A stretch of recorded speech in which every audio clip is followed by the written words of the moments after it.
Welcome to this week's Cattle Call. I'm Susan Littlefield on the Rural Radio Network, and we are doing this program today.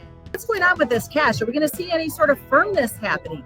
Where are we at when it comes to cattle numbers, cattle weights? I know there's a lot of influence that's going there, and of course, we'll talk the stock market as well. As Brad Kooima joins us, he is with Kooima Kooima Varilek out of Sioux Center, Iowa. But I think, Brad, before we even talk about these markets, you and I are recording this on a very somber anniversary date, and that's 9/11. Yeah, I think I thought we should pause a second to say something about it. It's easy to quickly forget. I will never forget what was going on that day and where I was, and I know there's millions of others. So anyway, in recognizing especially those first responders, and I know you're one of those, and everyone else that was affected and impacted. Yeah. I'm just thinking about it. Yeah, very well put. Let's talk about this. I want to dive right into the cash market. Are we going to see some firmness? I mean, as you and I are talking, there's a bid offer accepted in Kansas, but the rest of it is pretty much at a standstill. Correct. Well, I got to be a little bit careful about too much info here, but yeah, the trade at 180 that you're referencing in Kansas.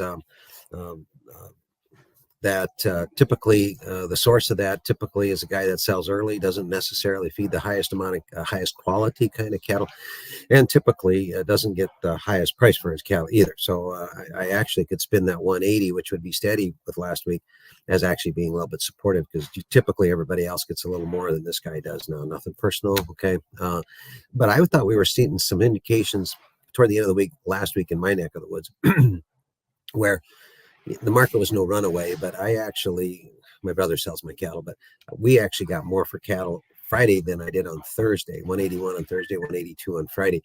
And then, the story of one of my friends, selling cattle to one of the majors out at 7 o'clock on a Friday night to go someplace a long ways away to the east also made me think, well, gosh, if they're trying that hard on a Friday night and hauling them that far, maybe we're starting to see some of the fringe areas of this cattle thing. And typically that would be the way it is, right? I mean, Kansas is always going to have cattle, right? Texas and Northeast Nebraska to a certain extent. But what about the Illinois and the Virginias and the Western South Dakotas, whatever. Those areas would tend to dry up first. But I think the other thing that's important about that is that it probably gives you a hint that you're starting to see for real, and statistically we are. This cow kill is absolutely slowing down. So some of these plants that kill a little of both are starting to shift, away from the cow kill because there's just not very many available, and looking back into the fed cattle thing. So yeah, that's kind of the cash story. I come in this week pretty confident that we'd see higher cash, but then you hold your breath and go through a stock market break and blah blah blah. I mean, it's some of the stuff that affects us doesn't seem like it ought to, but it does. So I want to come back to that stock market in just a second. But if you're looking at the fringes and cattle having to leave areas of Kansas, Nebraska, Iowa, because we know cattle market always starts and stops in Iowa, sending them out, does that deplete what we have the opportunity to process here in our neck of the woods? A thoughtful question.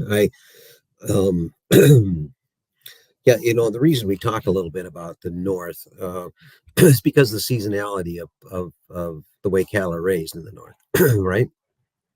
75, 80% maybe of the cattle are spring-born calves. There's some fall calves, but not near the percentage. So it just creates the seasonality to supply in the North. The other thing, of course, is that in the North, being that we're not corporate feeders and we're not in bed with a packer, we have a tendency to sometimes maybe mess up a little bit and take cattle and feed them too long and make them too big. So all of that together. Now, one of the things that you're talking about, though, I think can be highlighted in exactly what's happened in the last couple of weeks in the cash trade.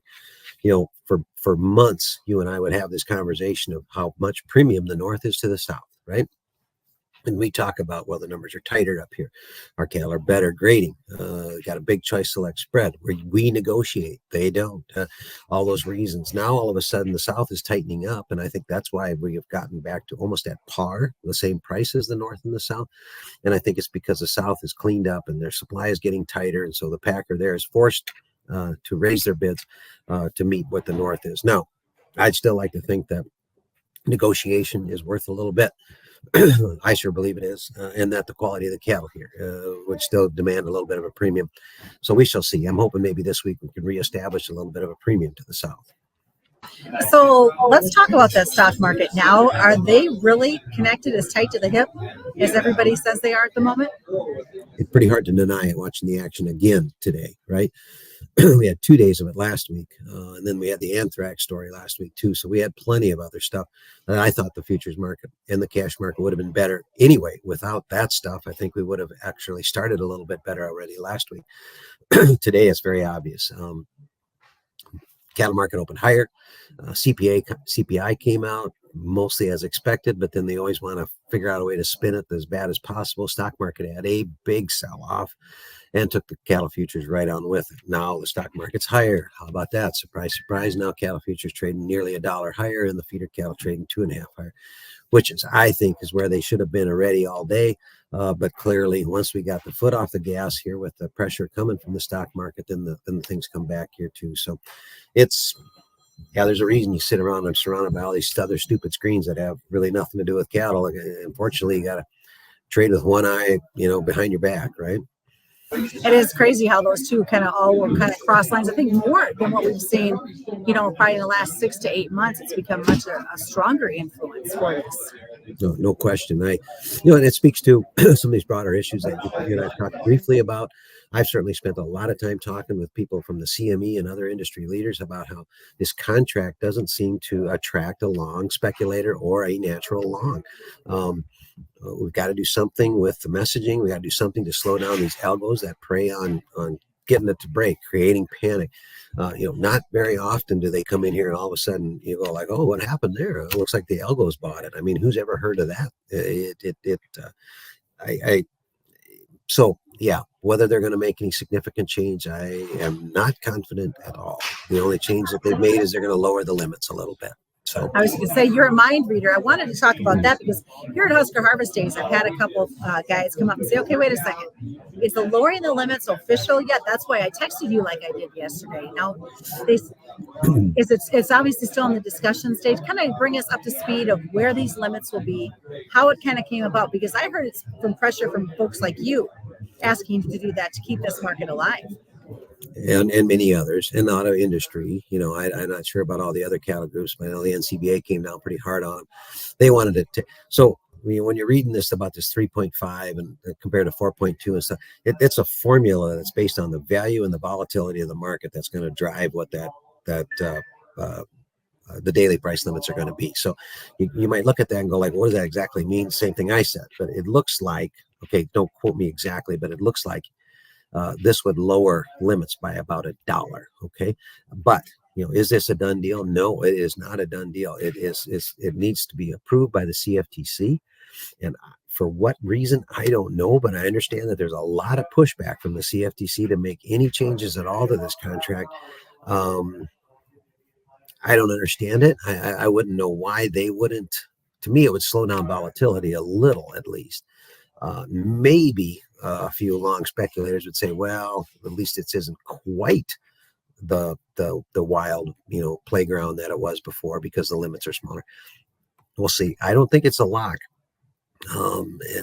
We might wait 6 months before we hear whether it's going to happen or not. All right. Well, thanks for that update.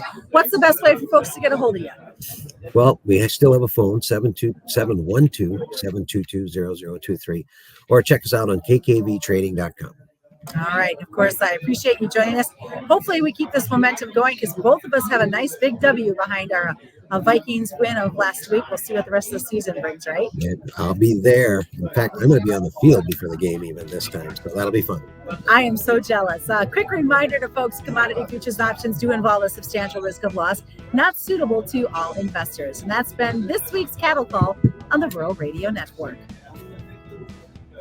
I am so jealous.